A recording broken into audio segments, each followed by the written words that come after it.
As far as audio, video, you can see me well, hear me well, everything coming through on your end. Yep. Perfect. Sounds good. All right. So I'll get us with the countdown here and then let's get to it. All right. So 3, 2, 1. What's going on, everybody? Welcome back to another episode of the Down to Business podcast here with Tamar Turner. It's almost the end of the year, y'all. Like, it's here. I always tell people, being that my birthday is in July, I feel like, once the summer gets here, the year is over. Even before my birthday, like once June gets here, once the children are out of school, once everybody just has really no responsibilities, we're back in action. But even with that, the grind is ever going. The grind never stops. Weekends, nights, mornings. Even at your other jobs, whatever you're doing, the grind must continue. The grind must go on. So very excited to be sitting down today with Shaté, man. Somebody who I love when people reach out to me. I love when people kind of find the podcast in this journey. I love when they listen to some episodes, they kind of get the overall gist, the mission, the mantra. And that is what Shaté definitely did.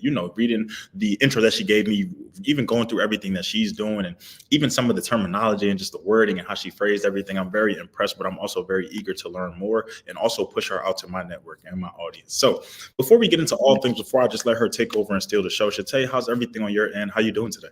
Doing well. I appreciate you asking me that. And I gotta say, we're gonna have to circle back to that birthday because I've got family whose birthday's in July. I know a lot about y'all Cancer. So well, I'm gonna stop you right there. I'm actually a Leo, so I fall on the later side of July. But similar to you, my family's birthdays are from the 1st all the way to I think I may be the last July 26th. I think somebody may be after me 29th. But yeah, nice. July is a jam-packed month. I hate it for my wallet and my bank account, but we make it happen each and every time, and we make it work. But yes, Cancers are some of the most important people in my life. 3 of my very, very, very close friends' birthdays are all July 2nd. So I can't get away from the July people, can't get away from the summer people, but nonetheless, the year flows. July, the best month of the year. I'm gonna be a little biased, y'all, my bad. But I love the idea that even through everything, even with everything going on, with everything happening, with we still make it work. Year after year, you get older, you experience more, you go through more, and you even just take that birthday, that celebration, just that being able to be with people, being able to spend time with the ones that you love and care about. It's no other like that. So I know that between the both of us, we're going to have a few things today. We're going to have some people tapping in from my side and down to business who may not really know too much about you and what's going on. We're going to have some people from your side tapping in as well who may not know too much about me or the podcast whatsoever. But we're going to have my favorite, arguably, and that is the people who know nothing about either one of us. And they're tapping in for the first time. They came across this somewhere in their journey. And I love that. So welcome, y'all. Yeah. But for those people, to bring everybody up to speed, to put everybody on the same playing field, can you just do 2 things for me? Can you, 1, just tell me what brings you on? Well, no, actually, 1, tell me a little bit about yourself. And then 2, tell me what brings you on the Down to Business podcast today. Absolutely. Well, thank you again for having me. What I'll say is I got to circle back to birthdays one more time. So I'm also a Leo. So we definitely have that in common. And I'll start with that in terms of a little bit about myself. I'm Shaté, originally from Houston. I live in the Atlanta area. I'm a Leo. Shout out to the Leos. And I have got a very interesting career journey. I've been fortunate enough to really do work that lights me up, to build careers. I say plural because I've evolved, as many of us have. And that were dream careers. And so my first career was professional dancer choreographer, and did that for a number of years, and went to grad school, got a master's in dance, and really found my way into career work and worked in workforce development. And so I have the distinct privilege and pleasure to help people really navigate finding work that lights them up. So I love to say I like to help people live their purpose and love their work, and what that can look like for them. And no 2 of us are the same. We're not a monolith as people. And so what that really looks like for you, your unique strengths, your unique talents, your unique story, how to tell that so that you can embark upon doing the work that, I feel like we're here to do. I love all of that. Whenever we can really move in the direction to help others, but in a sense, not only excel and propel them, but make sure that they're happy. Because I feel like in the end, that's really what it boils down to. Your passion derives from that happiness. You could love something all day long, but if you're not happy with it, it will soon feel like a drag, a chore. It'll become just a burden to carry to birth. But if you wake up every day and you truly love what it is that you do, if it doesn't really feel like work, if you show up, show out each and every day, even through the bad days, even through the trials and tribulations, then, you're really somewhere where you need to be. And oftentimes, as you said, no two people walk the same journey. And Right. with that, things change. You could like something in the very beginning. And then as you kind of get into it, as you move around, you could realize, hey, maybe this is not for me. You get exposed to something else, or maybe you try something new and you're just like, wow, hey, never in a million years would I have guessed that I'd be in this lane, but I actually really do enjoy it. And with that, I'm a big don't knock it till you try it type of person. So a lot of times how I've come across different likes, dislikes, and everything is just from really trying things, just from really experimenting and not letting someone else's perspective or preconceived notions really take me away from that, block my blessings in a sense. So now with you, I definitely hear a big transition in that. So I hear, the dance, the choreography, the feeling around all of that. And now we've kind of shifted into the essence of really just helping others. Now, as I'm sure that your passion for dance hasn't faded or hasn't been lost or anything like that, naturally we just embark on new things, on new journeys. So for you, how did that transition take place? Like, how did it really become a thing of you beginning to help others? Was this something that as you were kind of growing up and just as you began to really just hone in on things, were people kind of just reaching out to you just for, not necessarily consultations, but maybe advice, maybe your perspective? Oftentimes we always have that one friend, or sometimes we are that friend that people come to, that they want to hear from, that they get that advice from, that, they know that you're going to give them the real, whether they want to hear it or not. So for you, from dance to really career transitions and to really allowing people to live into their purpose, how did you get from one side to the other? Yeah, I mean, so that's why I stumbled upon your podcast and was like, yeah, we should talk about it because you get right down to business, right? And so the transition for me was, like I said, unexpected, or I don't know if I said that, but I was in a position where the work that I have done has chosen me. Even with dance, like I never once was like, "Ooh, I want to be in a dance class." My family put me in dance at a young age, and it chose me, right? Same thing for career development. When I was in grad school, and the undergrads would learn the career that I had before grad school. So I had been working for about 7 or 8 years before I went to grad school. Started my career in LA, had an agent, did a whole bunch of stuff, worked overseas. I also did a ton of theater, like musicals and stuff like that. And so they were like, okay, I'm about to graduate. I'm trying to figure out what's next for me. You've done a lot of stuff I want to do. Can you help me? So that's exactly how it was. It was like they were asking me questions and asking for advice. But the other thing that really did just kind of seal a deal for me was I was in the grad student office and working on my thesis, and the department chair comes in and is like, hey, we got a class that starts in 5 minutes. It's called Career Resources. We don't have a TA. Can you do it? Can you, like, it starts now. Can you go? And back to what you were saying about just kind of being open to what life brings your way. I was like, sure, why not? I'm free right now. And I go into the class and just fall in love with it. It was totally unexpected. I love being able to share all the things I didn't know when I moved to LA for the first time. Everything I wish I did know when I was building my career. All the things that were pitfalls for me, hard lessons, all the tears I had cried. It felt like this was now, like, it meant something now if I was able to share that information with them. And so that's really where it started. I just fell in love with it and wanted to do more. And so I started blogging about all of my experiences because I didn't always have time to really just sit with each person individually. And then I started writing career articles for like Dance Magazine or Point or things like that. And I started building my own kind of work around what it looks like to build a sustainable career as a dancer and an artist. And it's just never left me since then. It's just so important. To your earlier point about career dissatisfaction, the thing that we don't really talk about is that how much it costs us to not love what we do. So there are articles out there that say, like, when you hate your job, it's costing you your physical health. You have more physical problems. You could have like gut issues, you're not sleeping well, like all kinds of things wrong with your actual physical body. And then your mental health, anxiety, depression, right? All of that really takes a toll on your quality of life. And then it also impacts our funds, our coins. So when we don't like our jobs, when we're not engaged, we're actually not making as much money either. And so it's super important. I want to definitely say it's beyond like just liking your job. To me, it's more about like, what's the higher thing that we're all called here to do? And you don't necessarily need to do that for a living, but if as much as possible that we can be connected to that thing that, and it could change. It doesn't have to be the same thing. I know a lot of people feel pressure around purpose and passion, but like as much as we can be connected to that higher thing in service to others, I think the better the better we all are for it. And that cost, as you spoke about, yes, it's not just monetary. It can be a little bit of everything, health, Mm-hmm. mental. When I always tell people, and I've shared it plenty of times on the podcast, that I can always tell when my mental is off because it impacts so many different areas of my life. And I really realized that until I started just making observations of myself and attributing them to the rightful things, and not trying to just push things off or give it something that it's not, but really just pay attention to where I am here. So no, it's crazy just to hear that, being free, having just an open schedule really propelled you into this, who would have thought. But something that I also heard too was LA, Houston, Atlanta. I've heard places in these different spaces that you've been in and these are not just cities. Like, these are not just, okay, you just brush over these. These are major cities, you know what I mean?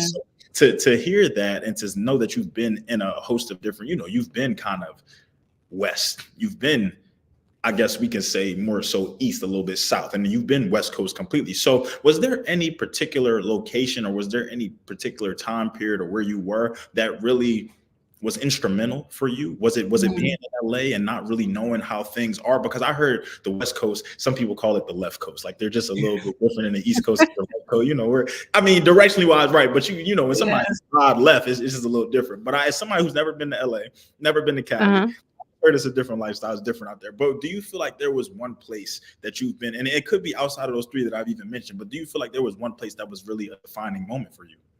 Oh, that's such a beautiful question. And to answer your question, the part about the people, when you grew up in the South like I did, like had only been in the South exclusively, grew up in Houston, went to college in Atlanta, and then went to LA from there, it was such a culture shock. It was like, what's wrong with y'all? Out here, it was just, and I remember my mom dropping me off and me kind of just like staring at people, like, she was like, you can't do that. You live here and you chose to live here. So you're going to have to figure it out. But to answer your question, every season of my career, my life has been instrumental. And I'll tell you why. LA, every season taught me something different that I needed and that I still use. LA is where I really learned how to be a professional artist, a professional performer. I learned the discipline and the grind of working overnight so I could pay my bills, and then being available for auditions all day, getting an agent, what it looks like to show up, how you dress, how I present myself, how I need to perform, how I need to network, how I need to be thinking about saving my money. Like, all of that I learned in LA, so much so that when I got to the southern parts, back to Texas, I took all of that professionalism that I learned and I worked like everything, because that's not something a lot of folks in the South really had. They kind of treated it like hobbies. I'm gonna work my day job and then I'm gonna, sort of do this thing on the side. But for someone who like actually knows what it's like to go up against hundreds of other dancers vying for the same role, and I'm like coming correct with my headshot, my resume, I got reels, I know how to do all of that. That's from my time in LA, and I deeply appreciate it. What I learned in my time in the South, like doing regional theater, is that, I just love, it's the storytelling of the theater is just, there's nothing like it. To be able to like really see movement and a story come to life on the stage. And it's something I never really thought that I even would enjoy. I was sort of like, ooh, I'm a dancer. Would I ever even want to be interested in those other things? But really, choreographing theater was just like nothing like it. I had the opportunity to choreograph a regional production of The Color Purple. And my God, if that didn't change my life, just, seeing that story growing up on as a movie, and all I ever saw was the heartache of that story. My mom used to watch that all the time, and it was so depressing. Like, why are we watching The Color Purple again? But then as an adult, to really read that script and to understand the self-awareness and the self-acceptance and the self-love of that story that she had to grow to, that just still to this day gets me. And then there was a time where I worked in Shanghai for a few months, and that really just opened my world up in a totally different way. It was like, I learned what was possible for me. I was like in this place with all of these folks from all these other different countries who were also sort of like living differently. And it was just, I've learned in each season, I've learned more about myself. And then I've taken something with me to help me be a better like professional, a better servant leader. It's just definitely enriched my life in really beautiful ways. Shanghai. Whoa, I need to Andy a little bit. I was just telling myself I wanted to get out of the country soon, so I definitely think I need to add that. But no, what you said about the color purple also resonates with me because my mom, God rest her soul, her favorite color was purple, and so that was one of her favorite movies. So as a kid, like I didn't always get that movie. One, it was long. Yeah. It was very like you had to pay attention to it, and it got boring. They started talking too much. It wasn't cartoons basically, or it wasn't the shows that I wanted to watch. So it was definitely different. But as you start to get older, there were plenty of things that I just rewatched, or plenty of things that I may have grew up on. And they always say about the certain type of music and a certain type of shows and things like that, just the different meanings or the innuendos that you don't really understand until you get like of age or mature. Certain things that we shouldn't have been listening to and singing along to, that you would have swore we were heartbroken or in love somewhere, or just we're doing every single thing the way we were kind of just reciting things. But as you get older, that appreciation for not only the music, the person, but the art, because that's all really what it is, art in its purest form. And I just love to be able to see that. I love to hear that. So the fact that you were able to resonate, but the fact that you were able to be in so many different places and spaces and take something from that, I think that that's an important part, because oftentimes we move around so much in life. We're here, we're there, we're traveling, we're visiting family, things come up, you got to relocate, do whatever. You always have to appreciate your different experiences. I think about being born in the Bronx. I think about leaving the Bronx when I was 2 and being raised in Philly until I was 18. I think about going to undergrad in North Carolina. I had never stepped foot in the South prior to that. I think about, step foot in the South for that long, let's say. I think about then going back up to upstate New York to get my master's. I think about moving back to Philly for a year after that. And I think about now being in Tampa for the last 4 years. And I think about each of those experiences and places and spaces as something different. As it was, I wasn't the same person that I am now, even when I got to Tampa. Mid-pandemic, it was two totally different things. I went from being an essential worker in Philly to getting to Florida, and they had bigger fish to fry than the pandemic. People are looking at me weird because I'm wearing the mask, so it's always so important too. But I think too, what that comes with is living in the moment and just that appreciation. If we don't just take time sometimes to just exist, to just be, it's just like, you could really move around or miss things or look back on things and not really appreciate it for what it's worth, or maybe have a different depiction or recollection of things because of where you were at that point in time. Because sometimes it's also where we are along that journey. Sometimes you're in a place or you're somewhere where you probably could experience it different if maybe your funds were a little bit better, if maybe your mindset was a little bit better, if maybe you even knew people or had somebody to kind of resonate with or anything like that. So it also can depend on our extenuating circumstances just the same.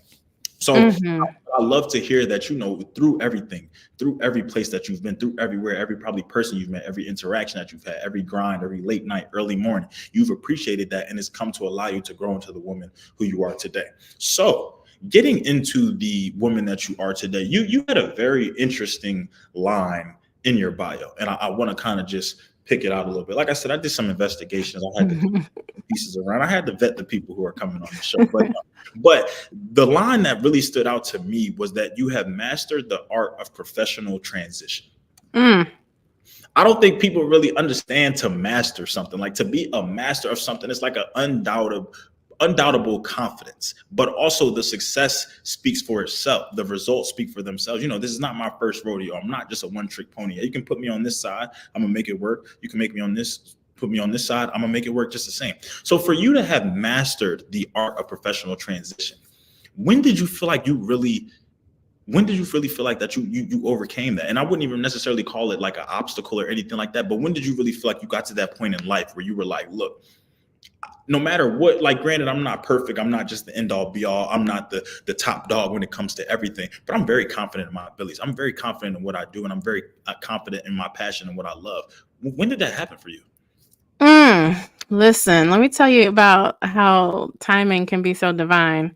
It's interesting because, I have a couple of versions of my bio, and that's one that sometimes I think about, like, oh, do I keep this? Do I not? And it's interesting that it's coming up today as like life is feeling very transitional. It's been feeling like that, I think, for a lot of people that are around me. So to say that I have mastered it, and then to still be in the midst of transitions and they be difficult, is definitely a tension and a friction that I want to name. And I'll say this, the reason that I've felt like I have mastered, the art of transition is because I've done it so much. from a professional dancer, choreographer to, then a corporate career in career development, workforce development. So I started as a career coach and then was promoted about 5 or 6 times in the span of like 6 years. And so all of those different careers, moving from different cities, then leaving a corporate career, starting my own business. Like, so I've done a lot of moving around, and I want to be honest and say that someone could be listening to this and being like, ooh, your life has been so interesting. I'm envious that you've been able to touch these different cities and have these different experiences. And maybe they're feeling like, oh, I've only done this, insert the thing. I've been this for the last few years. And so they're probably, maybe like dissing themselves a little bit because of that. And what I want to say, I always got to be honest about the other side of the coin, because there are times when me allowing myself to evolve and giving myself permission to grow and change, I have also turned on myself and been like, well, dang, am I flaky? Is there something wrong with me? I grew up where my parents had the same job for decades and decades and decades. And people around me who chose professions in college, like they chose to be a doctor, they're a doctor. They're still a doctor. If they chose to be a lawyer, they're still a lawyer. And here I am evolving and changing and deciding to do different things. And so I question, like, is there something wrong with me? Why can't I sit down somewhere? And, so I think that there is a cost to everything. And what I would say to the person, if you're feeling that, if you're staying stuck because you're too scared to pivot, give yourself a chance. But I think there's valid in all of our stories. There's validity in all of our experiences. And I guess the thing, to answer your question, the reason I feel like I've mastered it, one, because I've done it so much, and two, now I know what to expect and how to move through it, how to navigate it. So I know about, if I'm going to change cities, I know about how long it takes before I start to feel like it's actually my own and I have my schedule and my own community. If I'm changing careers, I know how to strategize around it and what I need to do to set myself up so I don't have a gap in, my income and like how I'm going to make money. And because early on when I was doing that kind of stuff, I would just be out here being a young person like, YOLO, I'm about to quit. I don't have no backup plan. I'm gonna figure it out. And then be like, what the heck did I just do? Like, I don't have no money. I'm broke, whatever the thing is. And so, yeah, I mean, I've learned because I've done it and failed and done it again, so it's all of that. It's really nuanced. But to your earlier point, it's really about just getting out there and living life, like trying it out, Yeah. Just it's funny, the episode before yours, I talked to a guy whose brand, his podcast, everything like that is just get started. And those 3 words, that phrase holds so much. I was telling him it really resonated with me because it makes me think of Nike, and he was just saying, I said get started, or I could have said something else, but that just that action with it is just like, okay, well, let's do it now, because somebody can tell you to do it. You're like, okay, I'll do it. I'll figure it out. But just do it, just do it. Like, without saying now, but when you hear that, it's kind of, one, it gives a bit of an ease to it, but 2, it's just like, all right, maybe it's not that bad. Maybe I just can't. Sometimes it's just about taking that step. Sometimes it's about taking that step and not knowing what awaits you on the other side. That's the scary, but that's the exhilarating part of what can be life sometimes. So I love to hear that. Now, as a career strategist or career coach, I could imagine that you have come across a plethora of different people in different industries, different niches, everything of the sort like that. Have you found that when helping others, when discussing with others, when consulting with others, when coaching others, there are commonalities? Are a lot of people across different industry, and I ask this question because I want business owners and entrepreneurs sometimes to realize that they're not alone, that just because you may be in an industry that's different from everybody else, or a niche that's different, or you come from a particular background or everything like that, everybody out there is going through some form or problem of yours. It may not be your exact specific, but I promise you, when you put it out there, when you talk about it, you can definitely resonate with something. So in your years of experience and working with others and really just hearing and keeping up with industry trends and everything of the sort, have you found there to be commonalities that are really affecting the business owners, the entrepreneurs, the creatives, the people in their rightful careers as we speak? Yes. And I was trying to think of a concise way to sum it up. I would say it is I think it's the what, the how, and the mindset. So I see a group of people who they have decided to do the thing, whether it's to start a business or to change directions in their business or change directions professionally.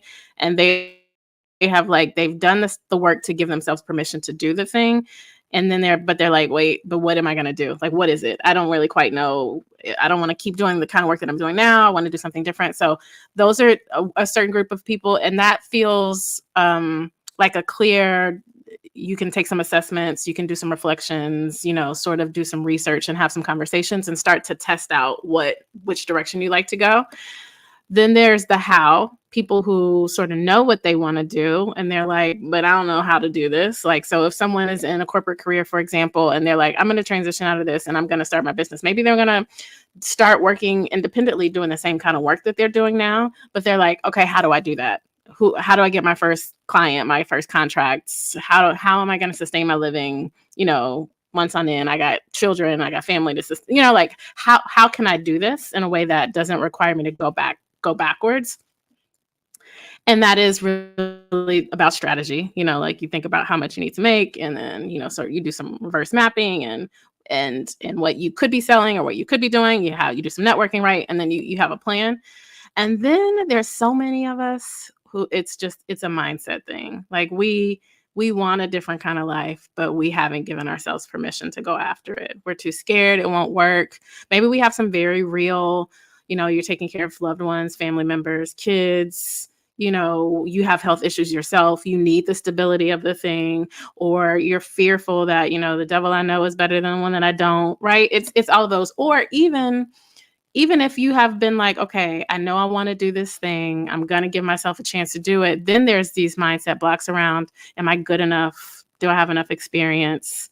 Will people even want to hear what I have to say? Will they buy from me? So like we all have these sort of ruminating thoughts, these our own limiting beliefs to contend with that sort of keep us where we are. And so much of the work, whether you're going for a new job, a promotion, changing, businesses, starting a business, whatever the thing is, like the transition of it, the change management of it is difficult for all of us, right? And so I always like to tell people, it would be really irresponsible of me to be out here just telling people like, take a leap of faith, just do it, just change, go after your life you want. And then to really not manage your expectations that on the other side of that leap, you might not land too gracefully. Like there are things that you can put in place to make your landing more probable that it'll be successful. But even if your landing is successful, there's still a whole mess of middle that you got to move through around, well, did I make the right choice? Did I make mistakes? Should I have,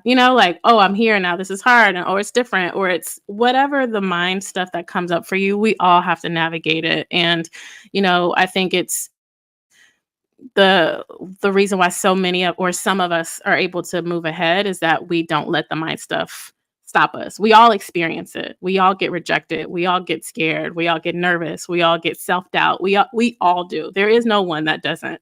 And so those of us who are able to really not let that stop us are the ones that usually end up having some version of the life that we want. Absolutely. Because I love that last part of it, because even the people that are where you want to be, even those experts, those top voices, top dogs, they go through the motions, they go through everything. They're human beings at the end of it. Whether you put them on a different pedestal or view them in a different light, they're still the same. People come to me a lot and tell me just about, like somebody told me today, your media training is great or impeccable or something like that, or like you're really comfortable in front of the camera, everything. I'm just like, look, like I still get nervous though. Like I'm like not necessarily saying I get nervous for the interviews and everything like that, but I'm like, even when I do my live events, I pray beforehand. I'm nervous. Yeah.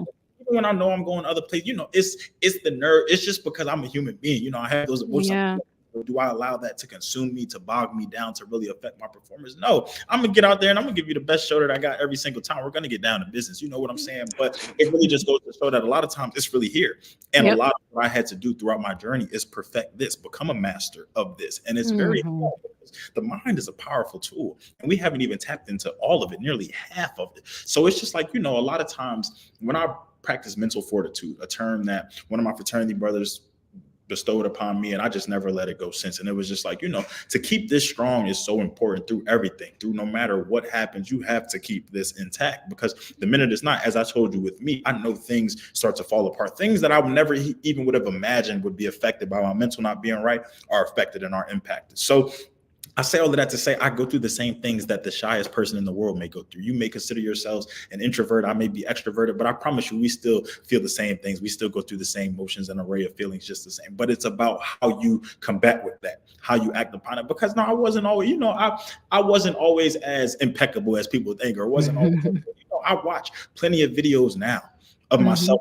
Eyes are going this way, or I stuttered, or I stammered, or I'm swaying. Even some of the professionals when I was in grad school, my Emmy award-winning professor, shout out to Simon Perez, still reporting today, was calling me out for just basic things, and he was just like, but in a sense, it was just like, wow, like I thought that was pretty good, but you saw that. So it's just like, it's also too about where people meet you at in their journey. A lot of people who tell me this, well, they may not have a master's in broadcast and digital journalism and sports communication. They may not have been on a sports show each week. They may not have had to be in front of the camera for grad school for their capstone to be an announcer and everything like that. So I also understand the experiences and what comes with that as well. But I say that to still emphasize that, look, your boy, I'm a human. I get nervous. I go through the motion. I go through the things. I second guess myself. I'm a perfectionist. I'm all of that, especially when I'm doing this by myself. I'm procrastinating right now. I should have published that episode today.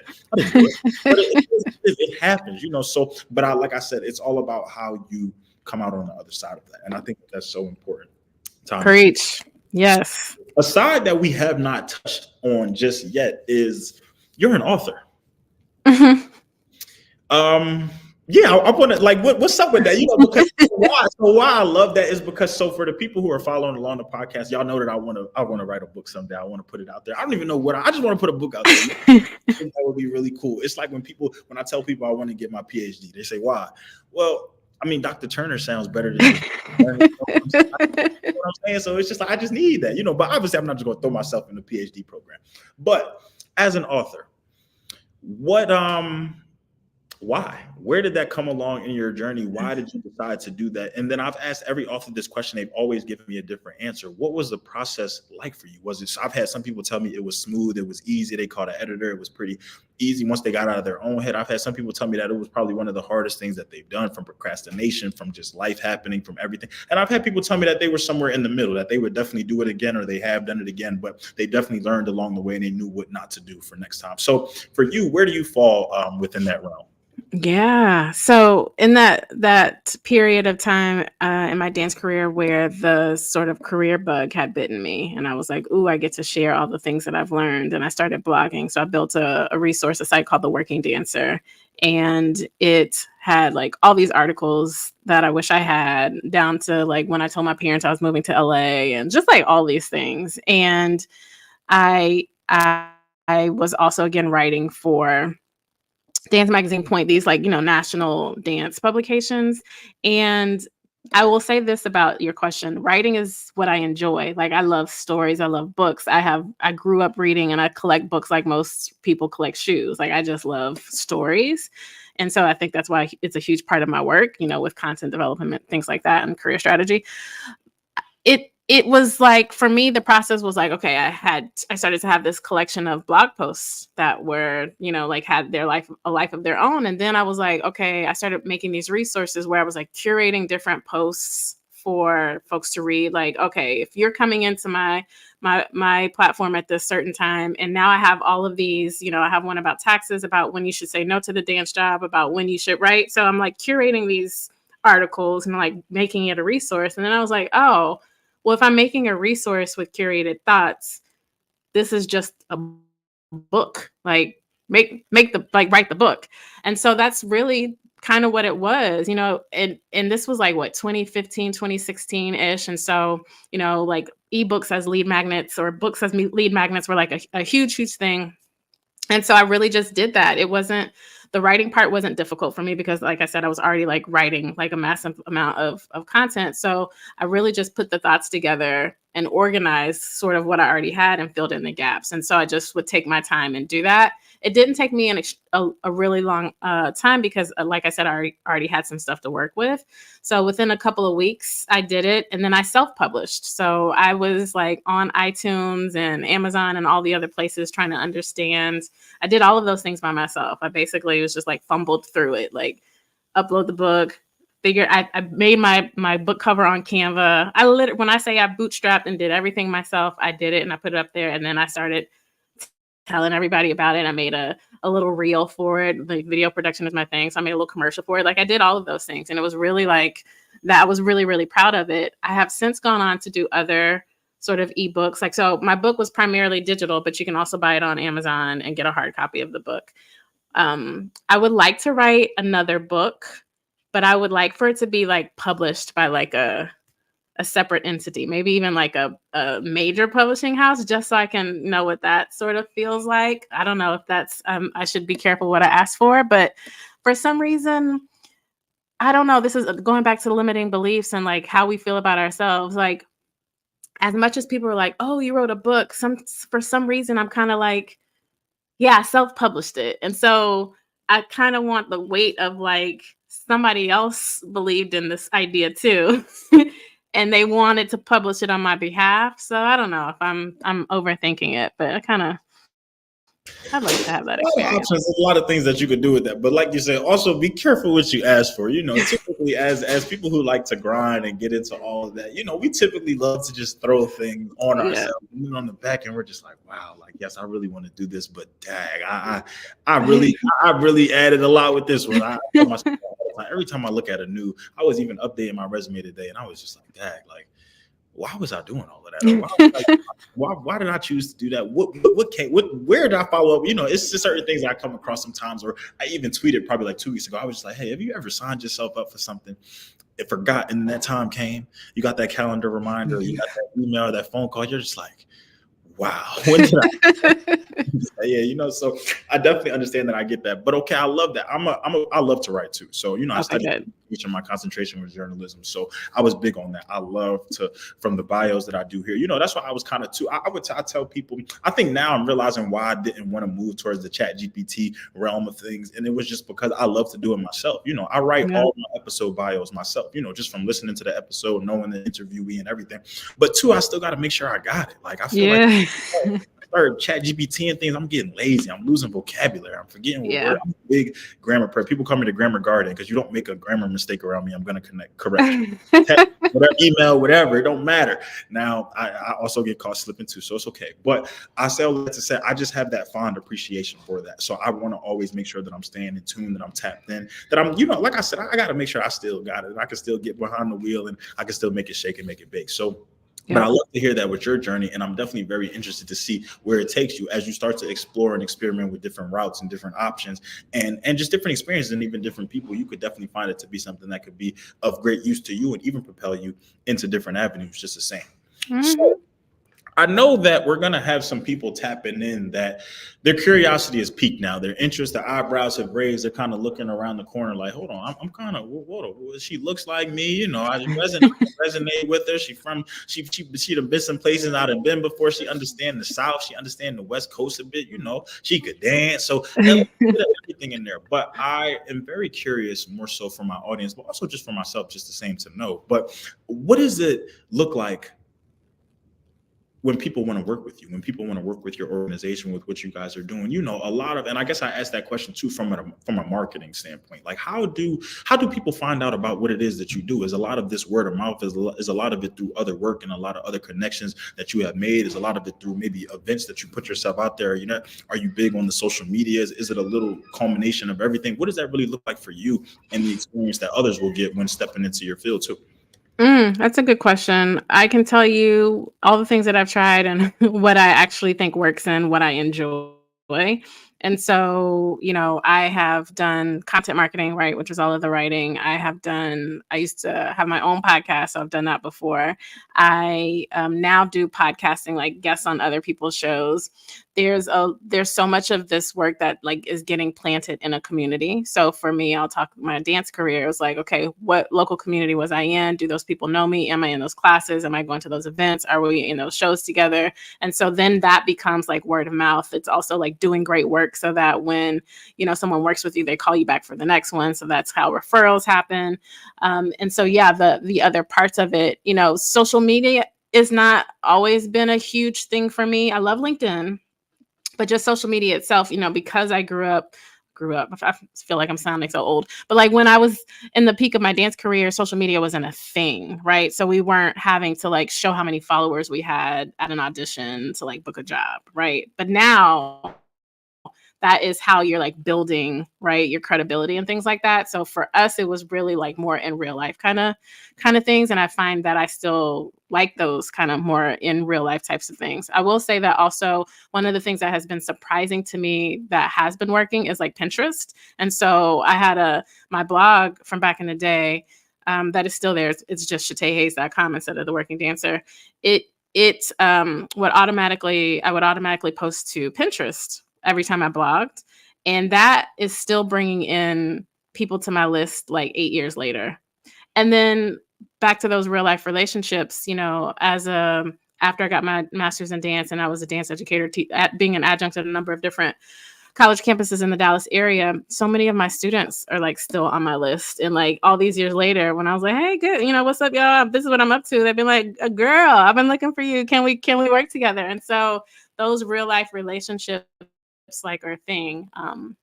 So the things that resonate with me now that I continue to do are the blogging. I'm still active on LinkedIn, and then I still try to get out and about, like, and network as much as I possibly can, or just be in a community where people know me is probably a better way to say it.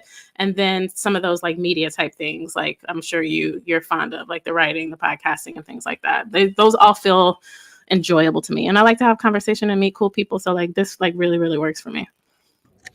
And look, y'all don't sleep on it. She got the LinkedIn Premium. So look, I caught a free trial a couple months back. I need to upgrade, but we gotta funnel that in the podcast budget. But it's definitely worth it. But I also love the point that you make about those communities, those like-minded communities, those individuals that are in with which you're in, and not necessarily always in your niche specific, but just like-minded, wanting to support others, wanting others to be great, looking like each other, because a lot of these communities, man, and a lot of sometimes what scares people or deters people away is just that we can't find somebody that looks like us in our space.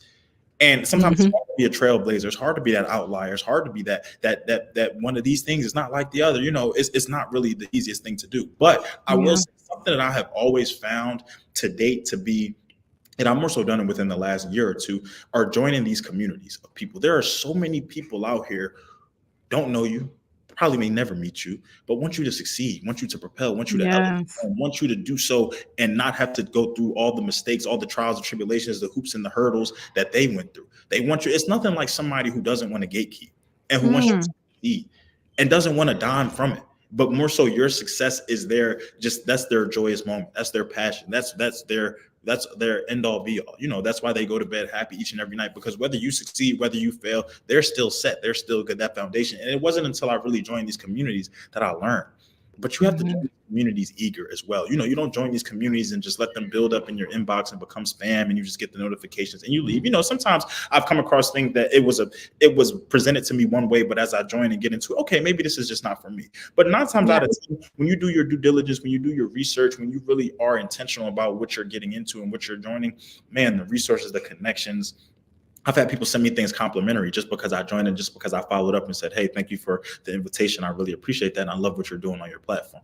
Hey, here's a free ticket to my conference where the tickets are going for $700. So it's just little thing. Now, I'm not saying that y'all just going, I'm not, it takes work. It takes time, but when you adopt these habits, it's just second nature. For me, I'm a big person who there's fortune in the follow-up. I call it follow-up Fridays. Fridays, I'm always following up on an email, on a post, on content, my calendar. Sometimes I got to follow up myself and let myself know, hey, you said Tuesday, it's Friday, bro. But I say all of that to say these communities are out here. There are people out here who want to help, I'm in communities where people literally just post, hey, I need a guest. You respond, hey, I would love to be your guest. You give them a little intro, they send you a Calendly link. Just like that, you're in a new podcast, you're in a new market, you're in a new audience, you're in, somebody who now I have by the time y'all probably hearing this, we'll probably be close to maybe like 220, 230. I don't really know. I've lost track. Right. Nice. But I love the idea that, now I want to go to other podcasts. I kind of have gotten I would say 200 plus. I think I got the hang of this. I think I know what I'm doing. I'm a bit comfortable here. So now I want to get in front of other places because there are other people looking for business owners. There are other people looking for podcasters. There are other people looking to grow their following just the same. So pay attention to those communities, y'all. I'm really telling y'all. But I love asking that question to you too. And I love asking that question to a lot of the business owners and the entrepreneurs who I've interviewed, because grew up during a time where social media was not the end all be all, where it was not prevalent, where I had to beg my parents for a MySpace and a Facebook. We were you were hitting the 7 to get the PQRS and everything like that. Like Yes. it wasn't like you said, it wasn't really relevant. It wasn't the first thing that you're pulling up when you get somewhere is the phone. Hey, look at Yeah. I put the phone, and I think I adopt a lot of that today because I don't really record everything or document everything I had to start a note on my phone with my accomplishments because I forget. Not to brag or not to, it's just because I forget. And when I have to have my manager evaluations or different things like that, and you're telling me, hey, tomorrow, you remember you did that? And I'm just like, I did do that. I forgot. So I had to start documenting things and keeping up with everything. Yeah. It's a lot out here. It's a lot going on. Things are always changing. We got Threads, Meta, X, Reels. I can't keep up with none of this stuff. And I'm only 28 years old. And it's crazy. It's wild. I told people I was tired of TikTok. I'm on TikTok. I ain't dancing enough. We giving quotes. But it's hard. And it also makes me think about what's coming 2 years from now, 3 years from now, 5 years from now. What's the next social media site? Like you said, I tell my little brother and them about my little brother's only 20. They don't know nothing about no Pinterest or no Tumblr. They don't know about it because they seen it, the logo or the icon, but you wasn't on there. You wasn't, where was that work? Like it was, you could get some Pinterest. Man, when I need an idea or a tattoo or something like that or some inspiration, man, I'm going through everybody board. Like, whoa, that from where Pinterest is that work. So it also goes to show too where we are along that journey and where we came into, because I talked to people even prior to us that a lot of it was that word of mouth, those mailers. You had to get them in person. You had to go to these events. You had to just show up and show out because we weren't getting all the texting and the calling back and forth and the emails and all of that. We were barely looking at color on TV and different things like that. So it was just like, it was a different time. But I also think that accentuate your grind. I feel like you grind based off of even where you grew up in, and you're up your factors and everything around you and the comparison being a thief of joy and everything, but you also grind based off of what you're used to. As you said, with our parents, there was a grind, but there was also that stability there. There was, they kept that same career, 30, 40, 50, retired, everything like that. With us, man, we can have a bad day. We're ready to go. Like it's just like that. So but and it's funny because they always say like, Dad, y'all, all these business owners and entrepreneurs and all of y'all are a different generation. Y'all quick.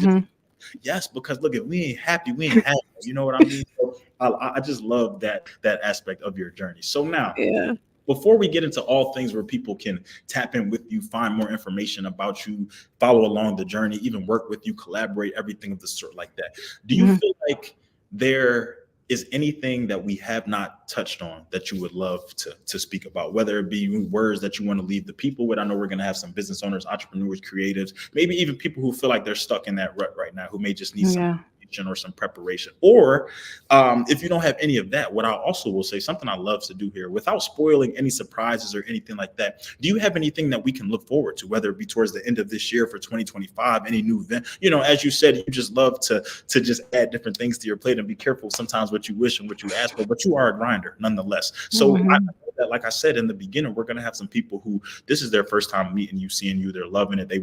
You're the perfect person for them right now. As you said, divine timing. Is there anything that they can look forward to now as they come along and meet you where you are in this journey? I'll answer both of those a little bit. The first one is in terms of there's nothing super, I would say, top secret that I'm working on, but I am excited to be building out like a blog on Career Steward and, even repurposing conversations like these into more content and just like basically telling more stories to help people be more purpose connected and, be proud of the work that they do and who they are. And then we've touched on a lot, but I would just say that a couple of things you just said in your last little moment could be like additional conversations. The whole thing about like your performance review, like telling so much of what I do is I help people tell their stories so that they can, get to grow their work in a way that works for them or advance their careers in a way that works for them.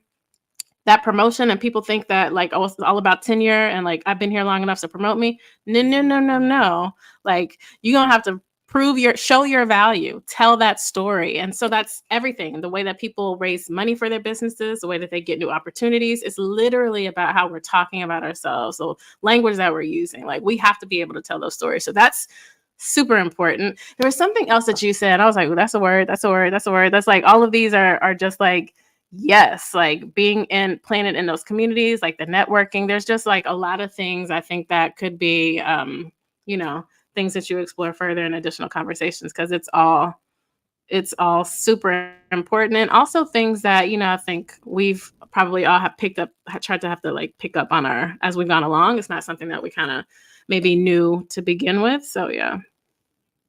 Well, that just means that a follow-up is definitely in the works because, you know, it's a lot to talk about. And I could imagine a year or two from now, we'll be Yeah. in totally different places and spaces. So I'm definitely looking forward to that just the same. All right. So look, man, I thoroughly enjoyed this. And it's not to say that I never enjoy my interviews. I enjoy all of them. But this one was because, you know, I really enjoy the ones that speak to me. You know, some of them I can resonate with, but they're not necessarily tailored towards me. Very helpful information, definitely something that somebody else out there needs. But some of them are like knocking on, like, yo, come on. Yo, when you listen back to that tonight. Like, don't worry, because, you know, but I even love I love having so many episodes kind of ahead too, because sometimes I forget about these gems and I talk to, and then I go play the episode back. I'm like, dang, that's some value, right? Oh, we got to get this. We should have got this out the same day. You know what I mean? But I love that because the podcast essentially too is timeless. You can tap in with us anywhere. Episode 3, episode 33, 57, 112. No matter where you are, you never miss a gem, never miss a moment. So I have to really take my hat off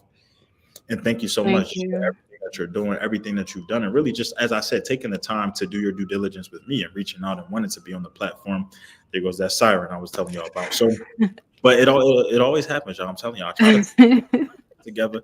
I never time it, but downtown Tampa. But I really just, you know, I can genuinely appreciate everything that you're doing because I'm big on passion and I'm big on just being happy. And I'm big on, you know, as I continue to grow older and just build more connections and just sustain what I'm doing, happiness is always at the forefront. And where I would say, you know, I had shout out to Ed Jarecki, somebody whose podcast that I appeared on, Elevate Your Business. He asked me what my definition of success looks like today and what it looked like back then. And it was two totally different things, you know, very much. And a lot of it was materialistic. And it was just like, you know, I need the newest of everything. I want to look good, feel good, everything like that. And I'm not even really a flashy person to begin with. I just love nice button up shirts. That's all. Now my success for me is, am I happy? We're just helping people. You know, I'm not really worried about, the podcast has not nearly generated as much revenue as I want yet.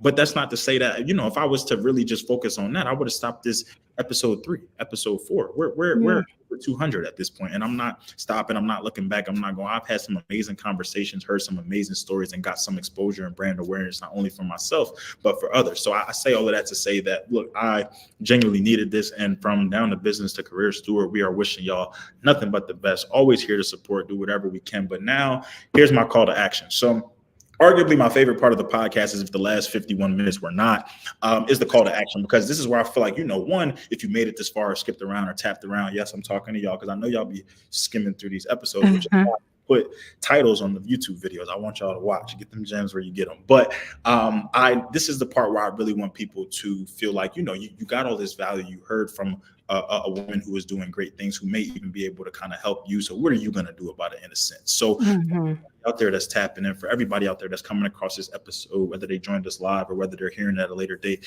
can you just give us the best places to reach you, connect with you, social media, whether they got to pull up in person somewhere to meet? Just give us everything you got.